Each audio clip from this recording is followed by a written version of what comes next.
VD14 ಸಿನಿಮಾದಲ್ಲಿ ಮೊದಲ ಬಾರಿಗೆ ದ್ವಿಪಾತ್ರದಲ್ಲಿ ಕಾಣಿಸಿಕೊಳ್ಳಲಿದ್ದಾರೆ world famous lover. Blockbuster ಹಲವಾರು ಸಿನಿಮಾಗಳನ್ನು ತಮ್ಮನ್ನ ತಾವು ಉನ್ನತ ಮಟ್ಟಕ್ಕೆ ಬೆಳೆಸಿಕೊಂಡಿರುವ ವಿಜಯ್ ದೇವರಕೊಂಡ ಇದೀಗ ವಿಭಿನ್ನ ಪಾತ್ರಗಳಲ್ಲಿ ಕಾಣಿಸಿಕೊಳ್ಳುವಲ್ಲಿ ನಿರತರಾಗಿದ್ದಾರೆ. ಮೊನ್ನೆಯಷ್ಟೇ ಅವರ ಹುಟ್ಟುಹಬ್ಬದಂದು ಒಂದೆರಡು ಸಿನಿಮಾಗಳನ್ನು ಘೋಷಿಸಿದ್ದಾರೆ.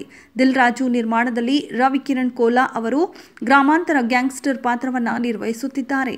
ರಾಜಾ ಅವರು ರಾಣಿಗಾರು ಚಿತ್ರದ ಮೂಲಕ ಸಾಬೀತುಪಡಿಸಿರುವ ರವಿಕಿರಣ್ ವಿಜಯ್ ದೇವರಕೊಂಡ ಅವರನ್ನ ಹಿಂಸಾತ್ಮಕ ಅವತಾರದಲ್ಲಿ ಹೇಗೆ ತೋರಿಸುತ್ತಾರೆ ಎಂದು ಕುತೂಹಲಕಾರಿಯಾಗಿದೆ. ಟ್ಯಾಕ್ಸಿವಾಲಾ ನಂತರ ನಿರ್ದೇಶಕ ರಾಹುಲ್ ಸಂಸ್ಕೃತಿಯಾನ್ ಜೊತೆ ವಿಜಯ್ ದೇವರಕೊಂಡ ಅವರ ಎರಡನೇ ಸಿನಿಮಾಗೆ ತಾತ್ಕಾಲಿಕವಾಗಿ VD14 ಎಂದು ಹೆಸರಿಸಲಾಗಿದೆ.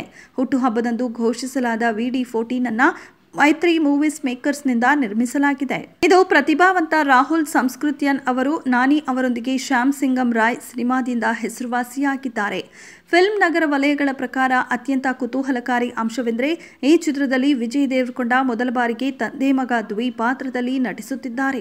ತಾತ್ಕಾಲಿಕವಾಗಿ VD14 ಎಂದು ಹೆಸರಿಸಲಾದ ಚಲನಚಿತ್ರವು ಸೆಪ್ಟೆಂಬರ್ನಲ್ಲಿ ಚಿತ್ರೀಕರಣ ಆಗುವ ನಿರೀಕ್ಷೆ ಇದೆ. ಚಿತ್ರದ ಬರವಣಿಗೆ ಮುಗಿದಿದ್ದು ಈ ತಿಂಗಳು ಪ್ರೀ ಪ್ರೊಡಕ್ಷನ್ ಹಂತಕ್ಕೆ ಬಂದಿದೆ.